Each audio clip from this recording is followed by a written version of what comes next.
You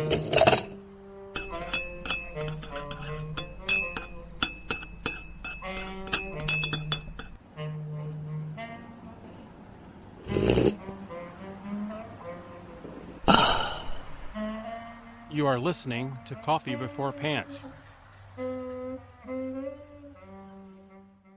Hello, and welcome to the return of Coffee Before Pants, the podcast for readers, writers, and incredibly patient people. It has been over 6 months, probably 7, yes, really, since my last podcast. I hope to make some changes to the format of the podcast, as in there will no longer be, for at least the time being, the coffee and culture segment. This may be temporary, but I'm not sure yet. My plans always jinx me. However, I plan and hope to have at least a bi-weekly podcast that still focuses on literature, music, and movies. That was and it still is the original intent of the podcast. There will be a few new features as well. I'm not sure what they're going to be. I have a few that are floating around in my head, so nothing specific, but I will let everyone know. The driving force behind these non-specific plans is simple. I want to keep the listeners interested in what I present. That doesn't seem like a lot to ask. I have made a few changes in my life as well, positive changes, I hope. First, this was a New Year's resolution, one that I haven't strayed from that much. I have been keeping a personal journal for several years now, inspired by Natalie Goldberg and her book, Writing Down the Bones. This year, I made it a point of writing in my journal every day.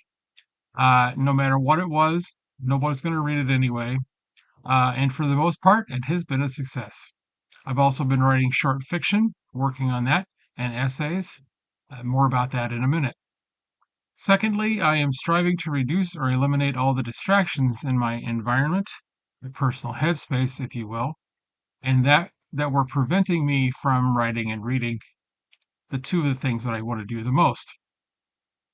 It was an addiction that many people experience, and they don't even know it because they are distracted by the addiction itself. I feel like I fought the addiction, and I feel that I beat it. No, I didn't give up coffee. Are you crazy? It's my only vice, and I'm okay with that. Nope, I am referring to social media. Facebook, Instagram, Twitter. I just didn't suspend my accounts. I deleted them completely. I did try Blue Sky, but eventually it felt like it was quickly turning into a type of Twitter, except without Elon Musk. So it's gone as well.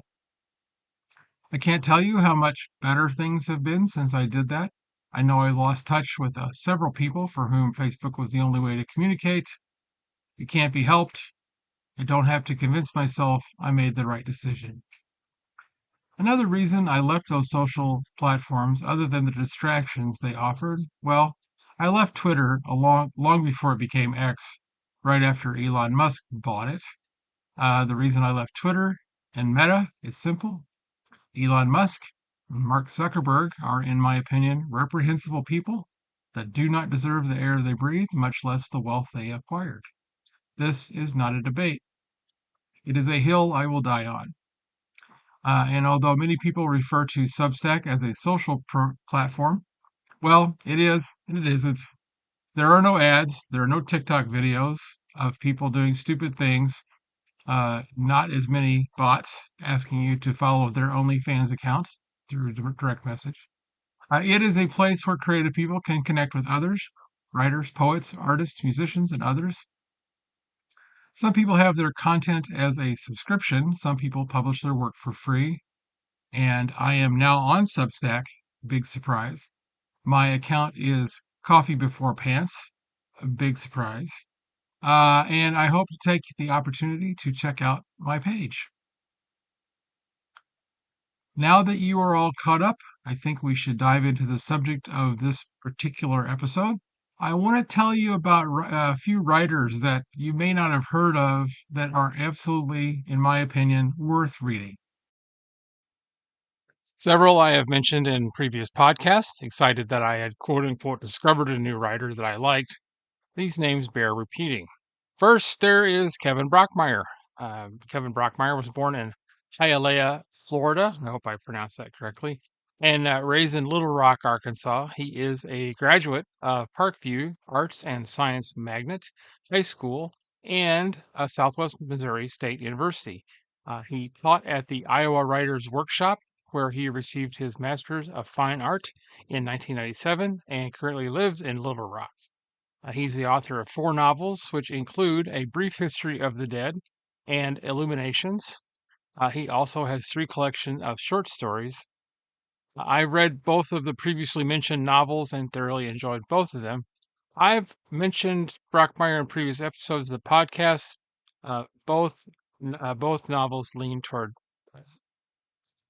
mild fantasy, light fantasy, not sword and sandal stuff, and magical realism.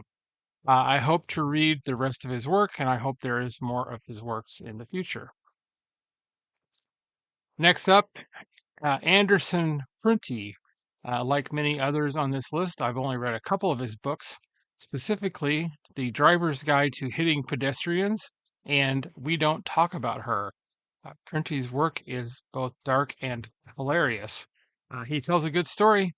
I hope to read more of his work, and I'll keep you posted. He has a website, not Anderson Prunty. That's not ANDERSENPRUNTY.com, where he publishes a new short story every Friday.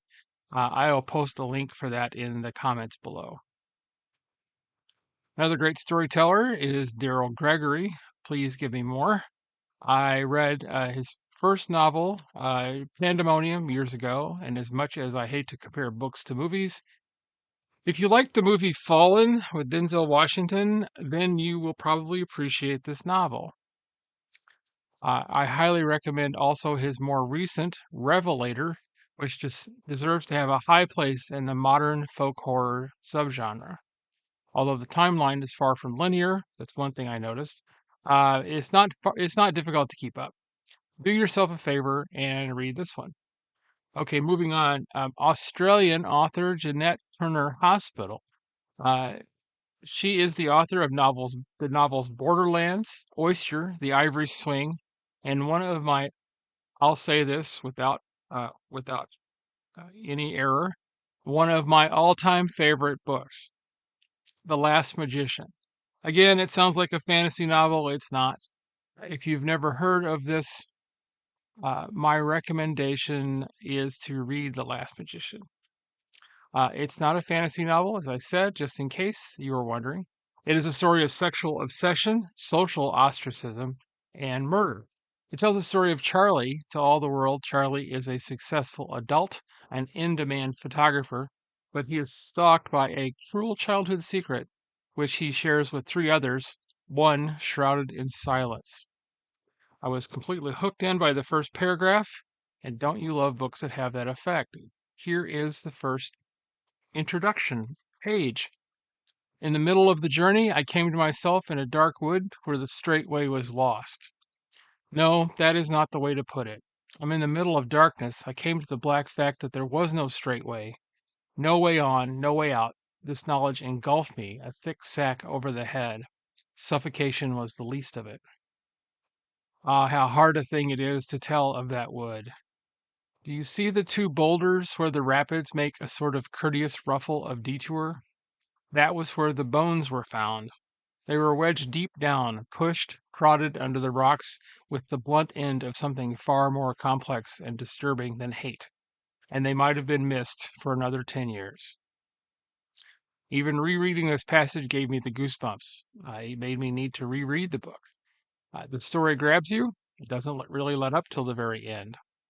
Hospital is an amazing writer that sadly very few people have heard of. And have you ever been reading a book?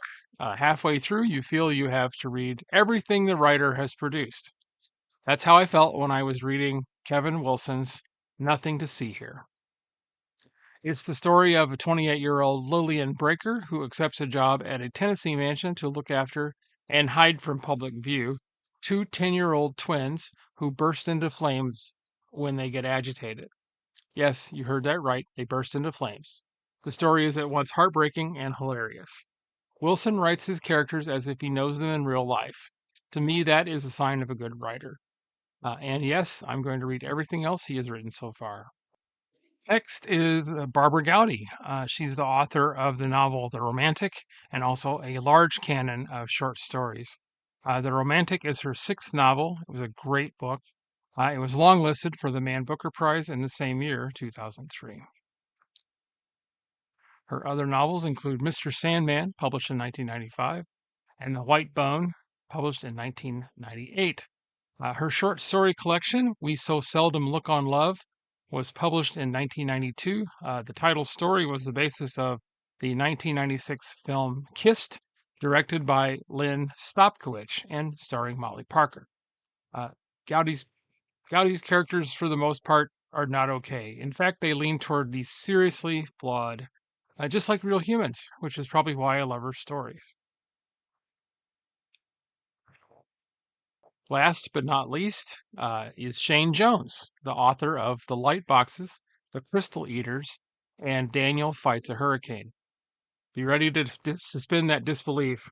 All three of these novels are crazy, imaginative, and although the word is overused, unique. They are most likely like nothing you have ever read. The Light Boxes was one of those books that once I read it, I had to share it with others. I bought multiple copies and sent them to people. And like The Last Magician, The Lightbox had that effect on me.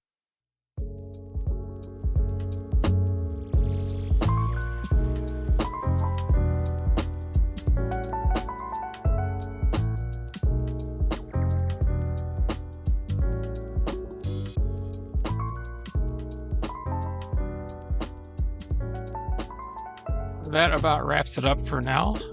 Thanks once again for listening. Sorry for the absence, but I am glad to be back. What do I plan on doing in the future? Well, I hope to finally start producing videos, YouTube videos, along with this podcast. I need to brush up on video editing. There's always something new to learn. As I said earlier, I'm also writing more, mostly essays, as well as developing some short stories. You can find all this on my Substack page. I just have to get back into the swing of things, especially since the distractions I had before no longer exist. So keep reading whatever you can and whatever makes you happy. Support your local library and your independent bookstore. Just remember, every dollar you spend at independent bookstore is a dollar that doesn't go to Jeff Bezos and Amazon. He has more money than he needs anyway. I should mention that my sources for this episode are lithub.com, Book Riot, Goodreads, and middlemist.org, and Wikipedia. Bye for now, and I hope you have a great day.